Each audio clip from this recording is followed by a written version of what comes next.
Hello guys, welcome to my channel Yano Talks. So నేను ఇప్పుడైతే పీవీపీకి start అయిపోతున్నా అనమాట. జీబ్రా మూవీ చూసి మీకు రివ్యూ ఇవ్వడం కోసం. పదండి వెళ్దాం. వెళ్ళే ముందు కొంచెం ఆకలి వేస్తుందని చెప్పి రోడ్ సైడ్ మాకు ఇక్కడ ఫ్రూట్స్ అంటే చాలా ఇష్టం. ఇక్కడ ఆగి ఫ్రూట్స్ అన్నాను, పానీపూరి తినేసాను అనమాట. సరే పదండి మరి పీవీపీకి వెళ్ళిపోదాం. సో ఆల్మోస్ట్ వచ్చేసాం పీవీపీకి. ఇంకోండి చూడండి, ఇదే పీవీపీ. విజయవాడలో ఉన్న వాళ్ళకి పీవీపీ అంటే తెలుసు, లేని వాళ్ళకి తెలియదు కాబట్టి సో మెన్షన్ చేస్తున్నా అనమాట.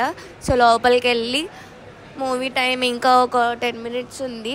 లోపలికి వెళ్ళి నేను అక్కడ ఏమన్నా కుదిరితే చిన్న గ్లిమ్స్ తీసి మీకు పెడతానమాట. ఓకేనా? సో ఇదే పీవీపీ వచ్చేసాం. ఇంకా మూవీ స్టార్ట్ అవ్వడానికి 10 minutes ఉంది. సో అందుకని ఫుడ్ కోర్ట్లో ఏమన్నా తిందామా వద్దా అని వెయిట్ చేస్తున్నా. నేనైతే ఇంకేం తినలేను, పానీపూరి తినేసాను గట్టిగా. సో పైకి వెళ్ళి ఇంకా 10 minutes ఉంది. పైకి వెళ్ళి మూవీ చూసేసి మూవీ ఎలా ఉందో మీకు రివ్యూ ఇస్తాను. నా బ్లాగ్స్ మీకు నచ్చితే కనుక, నా రివ్యూస్ మీకు నచ్చితే కనుక ప్లీజ్ లైక్ చేసి వీడియోస్ చూడండి. Thank you.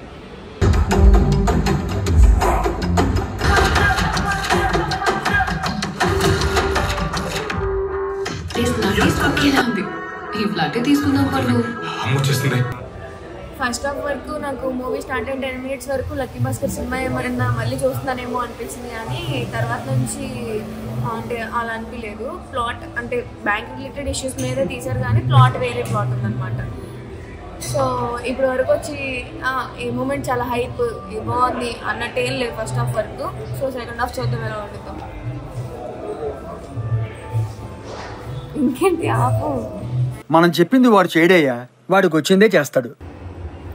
సో మూవీ చూసిన తర్వాత నాకు ఒకటే అనిపించింది, లక్కీ భాస్కర్ మూవీ చూడకుండా ఈ మూవీ చూస్తే కనుక మనకి నచ్చుతుంది, కానీ లక్కీ భాస్కర్ మూవీ చూసిన తర్వాత చూస్తే కనుక అంతేమనిపించింది. ఎందుకంటే సేమ్ ఇది కూడా బ్యాంక్లో మనీ ఎలా మిస్యూజ్ చేయొచ్చు అన్న ప్లాట్ మీద తీశారు. మూవీలో కొన్ని అంటే ఒక ఎలా హీరో దాని నుంచి బయటపడతాడు, ఎలా తనకు వచ్చినవి బయటకి, తనకు వచ్చిన ప్రాబ్లమ్స్ నుంచి ఎలా బయటకు వస్తాడు అనేది సేమ్ అంటే ఆల్రెడీ మనం చూస్తాం ఈ ప్లాట్ ఆఫ్ ట్విస్ట్ని. సో మనకు అంత కొత్తగా ఏం అనిపించదు. కానీ మూవీలో హీరో కానీ విలన్ కానీ సత్యదేవ్ గారు అయితే బాగా చేశారు. సునీల్ అయితే మంచి కామెడీ పేరు పెట్టుకొని బాగానే ఎంటర్టైన్ చేశాడు. విలన్ లాగా అయితే అసలు అనిపించలేదు నాకు. విలన్ బాగున్నాడు, డెవిల్ అని చెప్పి. అంతే, ఇంకా మూవీ యావరేజ్. నాకైతే అంత సూపర్ హిట్ అంతేం అనిపించలేదు, కానీ యావరేజ్. ఒకసారి చూడొచ్చు, 1 time వాచ్. సో మీకు నా వీడియో కానీ నా కంటెంట్ కానీ నచ్చితే కనుక do like, share and subscribe to Yano Talks. Thank you. Signing of.